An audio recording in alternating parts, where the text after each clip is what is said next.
Welcome. I'm Alice Alicia Jones, and this is another one of my videos regarding living consciously. And I started today a little bit rushed because all of a sudden I realized that I had to go and give a Zoom invitation to the client that I have following this video. So that took a little bit of time, except that I'm getting a little better at Zoom invitations too. Um, but anyway, I got a big kick out of the fact that my intended title was going to be The Guides Reach You Through Animals. But when I saw what had come out in writing, it was How the Guides Teach You Through Animals. So, and obviously it is a teaching because in my lexicon, everything means something. And every single animal that crosses your path, and by that I mean bird, reptile, insect, fish, whatever it is that's live that crosses your path has a meaning for you. So I would like to go over, and I want to teach. I like to teach from my own experience. So I will go over basically 10 animals that have shown up in my life. And but the book that I encourage you to buy is this one. It's called Animals Speak by Ted Andrews, who is no longer here. But of all the books that are out there, I feel it is absolutely one of the best. Also, if you feel you don't want a book, you can go directly into the computer and you can go to www.spirit-animals.com and then put a / and then exactly the type of animal that you're after. And you will be amazed how many times you will get exactly the right message for the moment. And I just feel that and again, as usual, I allowed my own guides to give me the list in the order that they wanted me to talk about. And so the first that came up for me was woodchuck. And a woodchuck is, I guess, in the groundhog family. And those of you who have seen Groundhog Day probably will agree that we're experiencing a version of that right now, where every day can be exactly the same as a version of the last. What I found in when I went and did the research on the woodchuck is that it is symbolic of living under our deck, and they are the little group of them is called a skulk. Thanks to my son, he's the one who told me this, and they. Anytime you see a fox, if a fox crosses your path, they are significant because they're an entrance to the fairy fox. It's also very cunning. It also has the association with the Kundalini, because the red, of course, is the color that lies at the base of your root is there. It's just like a serpent, a coil of energy that then comes up through you as you activate it. Not only is the red fox an entrance to the fairy kingdom and known for its cunning, but it also can help you when you need to go unnoticed in something. So if you're wanting to be in a place, but just kind of blend in and not want to really stand out, you would use fox energy or fox medicine, as they call it. It also is the animal that is responsible for shape shifting. Now, I at first I kind of thought, that's pretty magical because effectively shape shifting is the ability to take personally, become something else. And but effectively, if you think about it, it also is so effectively just know that if a fox crosses your path, you're in for a wild ride because things are going to happen. And I have all these lovely people watching that I know that I will give an acknowledgement to at the end of the session, since I actually taught myself through the help of Karina, my beloved social media guru, how to do YouTube and Facebook Live at the same time, and because it makes it so much easier for me and everything. So the um, the the other thing that's really important about a fox is it has two layers of fur on it. And so, of course, it knows how to stay warm. It also has a tail that when it's running, its tail sticks straight out, and it almost uses it like a rudder to be able to take very swift movements. And it can also stay in a place and be very, very silent and not really pounce on its prey until it's ready to pounce. And it uses a device called charming. And the device is basically that it might go into antics. It might roll over, play dead, do funny things, and so and kind of like mesmerize its play, and then get into a position of where it pounces on the prey. So that was kind of interesting. Um, so that is the fox medicine, and Ted Andrews from Animal Speak calls every single animal medicine. So because you're basically using a different energy to make you feel a different way.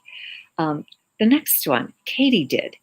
This is a charming story because katydids are just they look like big fat beetles. And they weren't in the book, but my personal experience with katydid was that one day I walked out of my front door, and was to be expected because I think at that time um, there were a lot of them around, and they weren't alive. And so then the second day, I walked out the front door. I think it was to get the paper. That's typically what I do first thing in the morning. There it is. There's another katydid. And third day, same thing. Another katydid. And so when things come in threes to me, I know, my gosh, pay attention. This is a spiritual message. So I asked my guides, well, what's the meaning of this? And all of a sudden, I hear this chorus of words that says, just do it, just like Katie did, which cracked me up because I thought, wow, what a great play on words.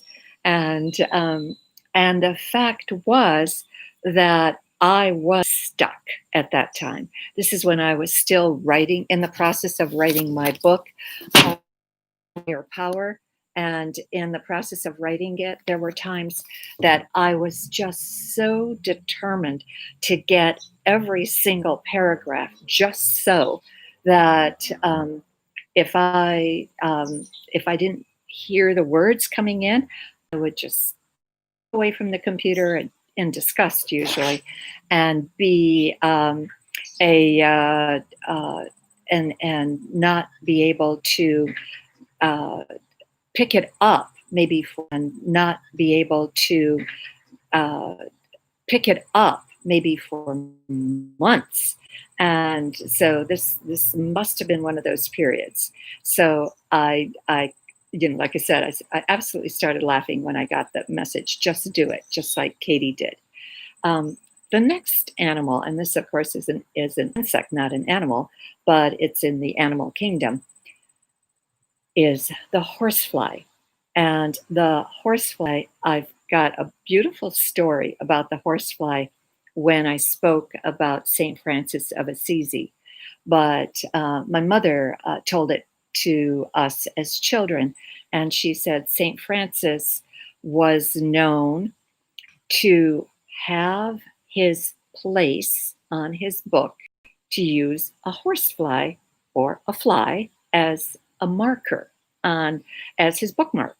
And so then he knew exactly the word that he needed to come to next. And so we had one trapped in the house for about a week. This is about a month ago.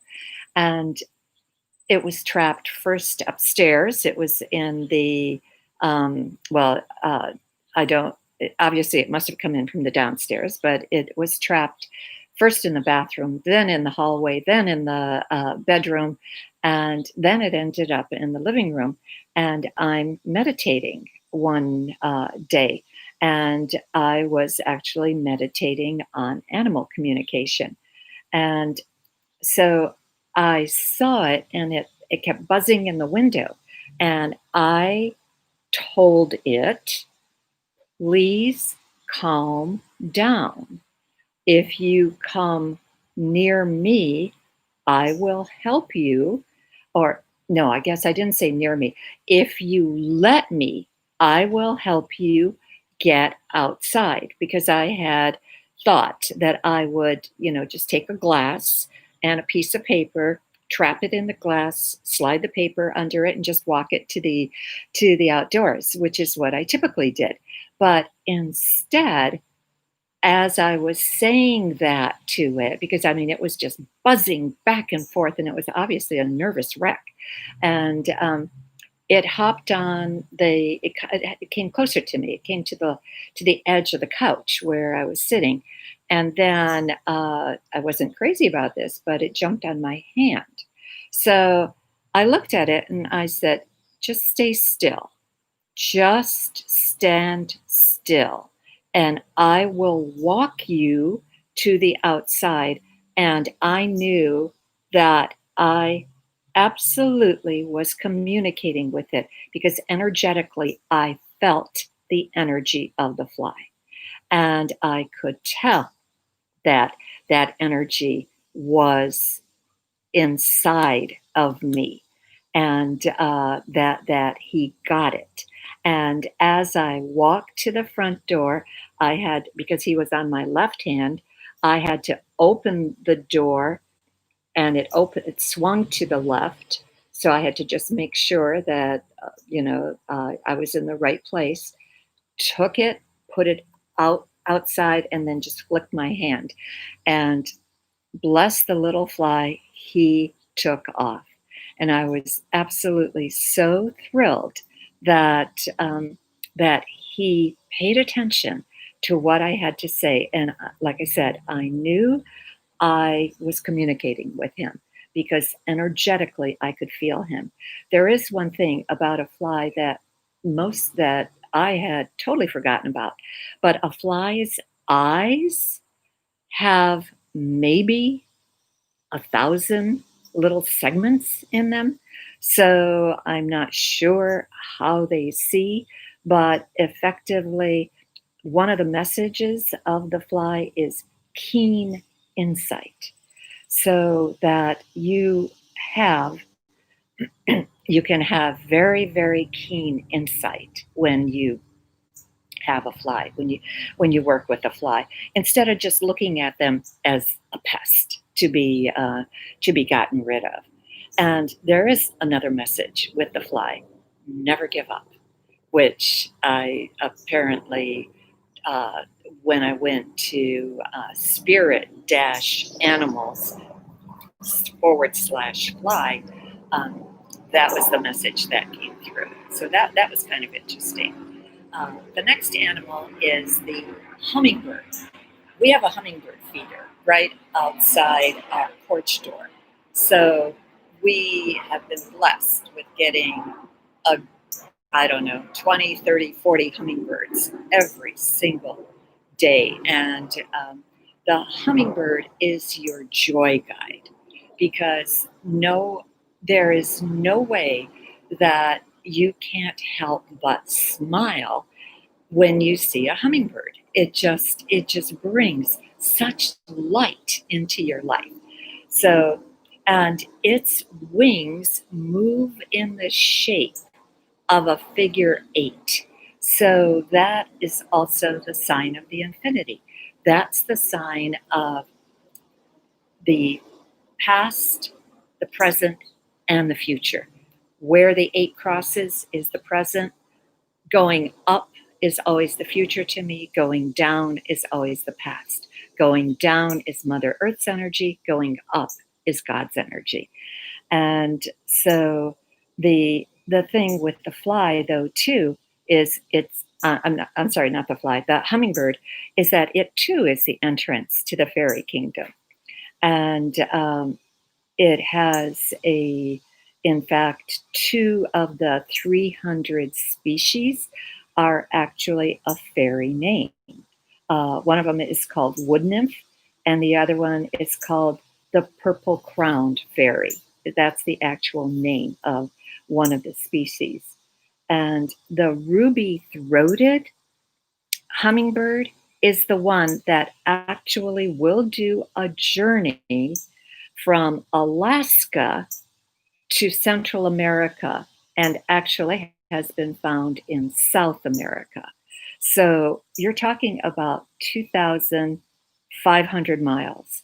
Considering that the hummingbird actually feeds 50 to 60 times a day, that is incredible that the hummingbird can store up that much energy in that frail, in that tiny little body to take that kind of journey. And it's to me, it was so. It also what it brings to you is a message of impossible feats. Take it, and anytime you have something that you feel is impossible to do, just know that you can have um, that and uh, as your totem for the day, as your power animal, and you can actually take care of that. The next animal I wanted to go through, this is a little one that appeared in my life, I'm going to say 5 years ago. It was a little finch, and unfortunately it had rammed into the window, and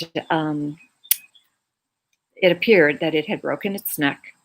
When it laid on the ground, it had a pool of blood, and I picked it up, and its eyes were tightly shut. So I knew that it absolutely that it felt to me like the life force was just gone. But I held it in both hands, and I held it. I only had 10 minutes to hold it, and then I had to go, but I did take it to an animal rescue center on my way to my appointment. But within the 10 minutes, when I looked at it, it had opened its eyes. And then there is a Facebook um, video that I saw maybe 3 months ago, maybe 5 months ago, that where they said that they also rescued one, but there was four of them giving it Reiki, and they held it for half an hour, and they also fed it sugar water. and because it too had a little pool of blood. And after half an hour, that little bird flew away.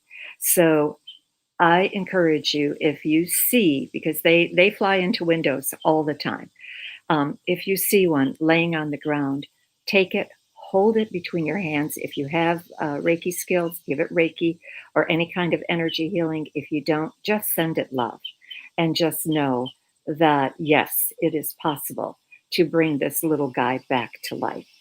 Um, Cardinals, just a couple months ago, I had both the male and the female cardinal on my windowsill, and the female sat there so intently, not just looking out, but looking in, that I was able to, with my phone, actually get a close up of her. And so when I looked up cardinals, uh, to me, Cardinal is always a symbol of my mother because she loved cardinals.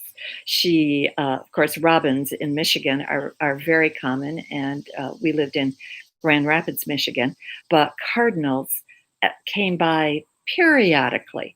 So when one did, she felt that that was so special, and I gave her a little figurine of a cardinal that she absolutely loved. But they do add color to your life, but their message is to develop a sense of self importance and to listen to your inner voice. And also, they have something to do to be careful with your diet. So, this is that was kind of interesting to me. Mourning dove came next. And again, I see a mourning dove. It reminds me of my mother and father because they always come together. And there's something very plaintive in the message of a mourning dove, and the way their song has almost an ethereal quality to it that almost makes you feel um, that there's sadness, of some type of sadness to be had. But effectively, their message is very strong about maternal instinct. So, and they bring a message of peace. Obviously, the dove of peace has always been there. And they also have give new life and prophecy. So I feel that that's super, super important. Um, the last two that I want to cover with you are the praying mantis, because I was sitting on the front stoop one day, just admiring the flowers, admiring the warmth of the day, not feeling anything terribly uh, just kind of in a lost in my own thoughts. And all of a sudden, I notice in the flower pot next to me something. And in the process of when it moved, I realized, oh my gosh, I'm watching a praying mantis. And but then I noticed, oh, two of them.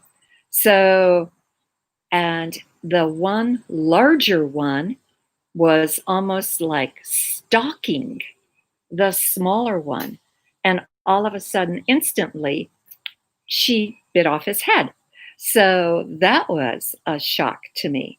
And I was just, first, I had never witnessed anything like that, but I'm not exactly sure uh, why the female bites off the head of the male, but she does.